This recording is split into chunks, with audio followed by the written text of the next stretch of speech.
That's right, Ryan. Tonight is a spring game, and I'm very excited to be back in Kinnick Stadium watching Hawkeye football once again. Now moving on, or back, should I say, to Iowa basketball. The Iowa women's basketball team ended their season last month losing their final game to Washington State. The loss meant it would be the final game in Allie Disserhoff's career as a Hawkeye. Our very own Colin Murphy sat down with the former Hawkeye to discuss life post-basketball. Thanks, guys. I'm here in Carver Hawkeye Arena with the Iowa women's basketball team's all-time leading scorer, Allie Disserhoff. Allie, how are we doing? Doing great. So before we get to the serious stuff, the interview questions, me and Allie are going to shoot around a little bit. That sound good to you, Allie? Yeah. Are you ready for this?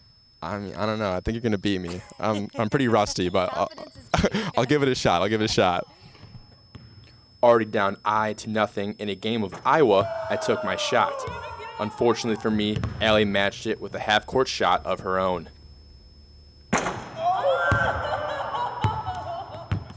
With Allie leading by a score of IOW to IA, she set up the game winner. I took my chance to keep the game alive, but fell short to the all-time leading scorer.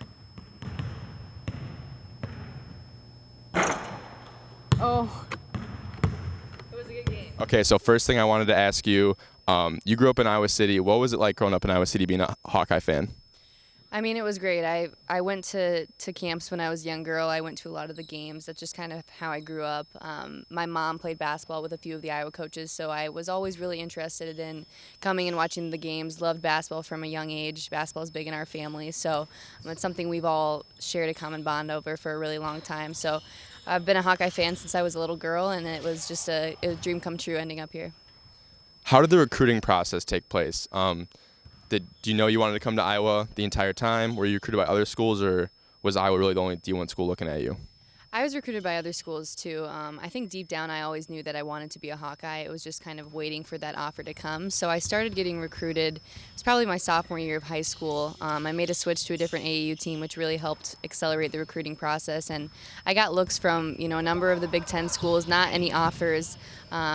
Offers from some of the in-state schools. Actually almost went to Iowa State, if you can believe that. My friend talked me out of that a few times, but I think I ultimately knew that obviously I wanted to be here. It was just a matter of waiting for the coaches to give me that offer. Well, Allie, thank you for joining us. It was awesome talking to you and hearing your future plans away from basketball. So any final words? No, I mean, thanks for having me. It was great chatting, and go Hawks. Definitely great chatting. Go Hawks. Guys, back to you. Iowa basketball will definitely miss Allie, but maybe we'll see her here as a coach in the future. Now moving to men's basketball, Mary-Kate Herron not only sat down with Iowa starting point guard Jordan Bohannon yesterday, but she also got to take him on in a three-point contest. Check it out. Off-season wise, what are some goals you have for yourself and then for next season? For individually wise, just to get a little stronger. I worked really hard before I got here in the summer to try to add some weight. I got too heavy at one point, so I had to lose some weight actually. But try to get more toner with my muscle and lose some body percent fat. It's little things like that, just working on ball handling, and it's kind of a culmination of things, just little things, just trying to get your body right and get your game as polished as possible. But team-wise, I said this in an interview after the TCU game. It starts with just having championship offseason this year, and that's just taking every single second you have on the court. You can't take it for granted. And the great teams are built now, and we got to realize that. And all of us are bought into that, and we're all willing to work really hard, and we have really good chemistry. So I think that's going to help as summer goes along, and we have a foreign trip, and that's going to help a lot as well.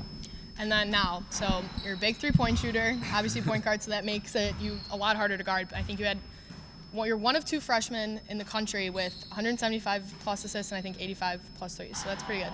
Myself, I was pretty good in high school, threes, whatever. So do you think you're going to beat me in this three-point contest? Yes, I would like to think so.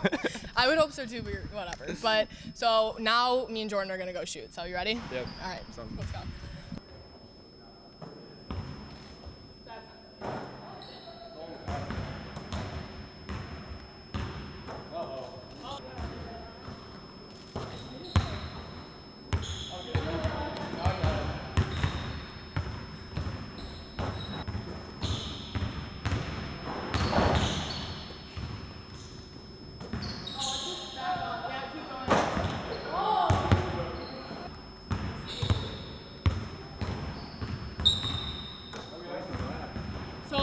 beat me total, but I beat him in one spot, so it's kind of embarrassing for him.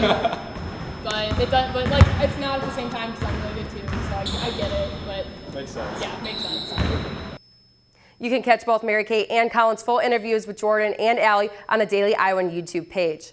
Now the Hawkeyes have a very busy weekend with the spring game happening tonight. Iowa baseball also will play tonight as they start their weekend series against Rutgers. Women's tennis and men's tennis also compete this weekend along with track and field. So it'll be a very busy weekend here in Iowa City. Now on Monday, we'll have updates from the spring game tonight and we'll also give you a full weekend recap on the rest of your favorite Hawkeye teams. Ryan, back to you.